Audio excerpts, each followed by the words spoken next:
Hey, what's up guys, I'm Devin, and today I'm going to be talking about the possibility of DeAndre Jordan being traded to the Phoenix Suns. And now if y'all do remember way back when, there were talks about DeAndre Jordan being traded to the Phoenix Suns earlier in the last offseason. It kind of fell through, but there was an offer on the deal. The Clippers did send an offer to the Phoenix Suns, and I do think that offer could still stand for the Phoenix Suns if they do want to take him. And I think they might want to take him with the circumstance that they're in.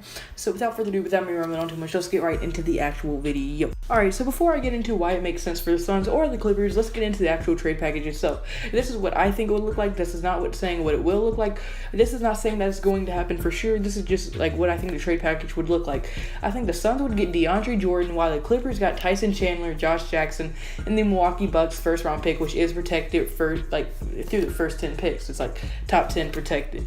And I mean, alright, so you might be thinking that makes no sense for the Suns to do. They're giving up Josh Jackson and first round pick. No way.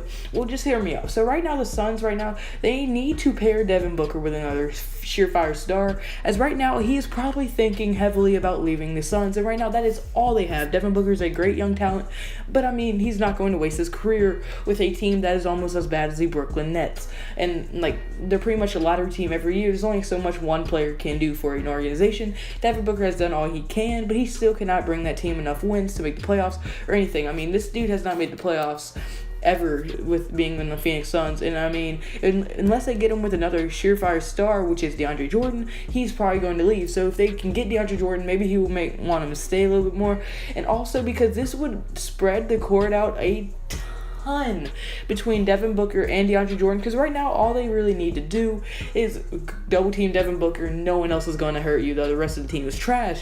But now if you got DeAndre Jordan, the court would be completely spread out, and then you'd have DeAndre Jordan they would have to worry about, and a deadly shooter Devin Booker. So could you imagine, you can't really clog the lane to guard DeAndre Jordan, but you can't really focus on your perimeter three either, because you can't worry about Devin Booker. You pretty much pick your poison at that point. And I mean, even if they do get DeAndre Jordan, that will also be able to attract people like free agents to go there, because right now no free agent wants to go there. Devin Booker, they're like, there's Devin Booker, that's it. No one wants to go there. The rest of that team is showing no potential of getting better anytime soon, and they really haven't made a free agent move in years. So I mean, no one really wants to go there. But if they were able to get DeAndre Jordan, maybe a player would be like, well, maybe if I go there, we might be a playoff team, and then we can keep building off of that.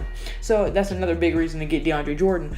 But also, right now, their backcourt is ranked dead last. Like their center, their power forward, and their small forward, their pair is ranked dead last. Like, just look at it. Tyson Chandler, he's a meh. He's a very meh center. He's just the mess it gets. I don't know how to explain it, but Chris, he has potential to be good, and the dude's been averaging a lot of points, but he might be the worst defensive player to ever watch. His court awareness is awful. The defensive rotation is awful. He might be the worst defense player in the league. And then Josh Jackson, he's a player with tons of potential, but he is not building on his potential, as right now he's just not playing that good. He's only averaging 8 points, 6 rebounds, and 5 assists. That is not that good. Even for a rookie, that's not that good. So usually I would be like, well, that's good for a rookie. He's still building. I mean, I wasn't expecting Josh Jackson to be great, because like I said, he is a project player, but I was expecting him to be a hell of a lot better than this. And right now he's just not playing up to the standards, and I don't think it will hurt the Phoenix Suns to get rid of him as of right now that much. And also, that first round pick for the Bucks isn't really going to be all that valuable for them, so it kind of makes sense to give that up. And the Phoenix Suns need a lot to go their way, but I do think that this trade would help a lot, and I do think these are huge positives, and it would be a huge step in the right direction for the Suns. But now enough on why that would be good for the Suns. Let's get into why it would make sense for the Clippers to make this trade. So the Clippers right now are trying to rebuild around Blake Griffin. I think that's very, very obvious, and I think it is time for DeAndre Jordan to leave. That experiment is gone. Chris Paul, Blake Griffin, DeAndre Jordan, they already got rid of one member of that experiment. Now it's time to get rid of DeAndre Jordan and just build around your young star player, which is Blake Griffin. So, I mean, if you can build around Blake Griffin, that would help a ton, but you need to get rid of DeAndre Jordan. He's kind of just I don't know, he just doesn't fit with what they're trying to do. So if you can get rid of DeAndre Jordan and get some young players like Josh Jackson, even Tyson Chandler, and that first round pick, maybe that first round pick, you get something good out of it. You never know.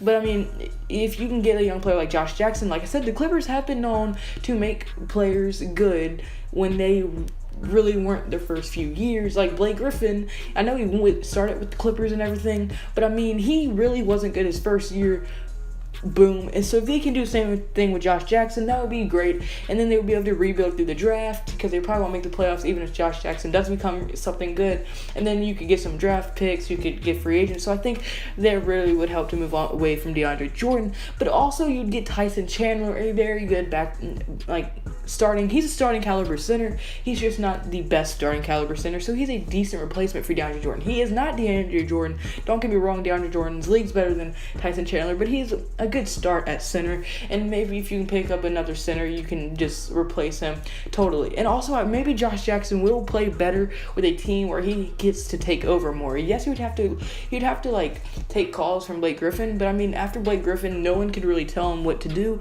and anything. And also he might be playing better with better guard play, because as you know, Devin Booker, I mean, he is very ball dominant. And since Eric Bledsoe left, Josh Jackson's numbers have dropped tremendously, because Ulis is their starting point guard, and he's not that great, nor is he good at all. For a point guard in this league, for a starting point guard, for sure he is not that good. Maybe a backup, but starting, no. So I mean, if you be able to like replace Tyler Ulis with Austin Rivers, Austin Rivers is a very decent point guard / shooting guard for the Clippers. So I mean, if you can give him that, I think Austin Rivers will be able to pass the ball more to him. No telling what Josh Jackson could become. So I mean, that would be great for them, and also they would get that pick, and which would set them up great for the future. And that's pretty much what the Clippers want in rebuild mode right now. They want to be set up good for the future, and I think this trade would do it. So I do think this trade does help both teams out equally. I don't think anyone really loses, anyone really wins the pick. But if I had to pick a winner, it'd probably be the Suns, but not by a lot. So unfortunately, that is going to be it for this video. So comment below, do you think this trade is possible? Do you like the trade? Do you hate the trade? Do you think this will never happen? Comment all that below. So if you did like the video at any point, hit the like button. It would mean the world to me. And also hit the subscribe button if you really like the video and really want to help me out. And also, kids, don't forget to either, man, never do vegetables, always do drugs. Stay safe, freeze, but goodbye. Boom.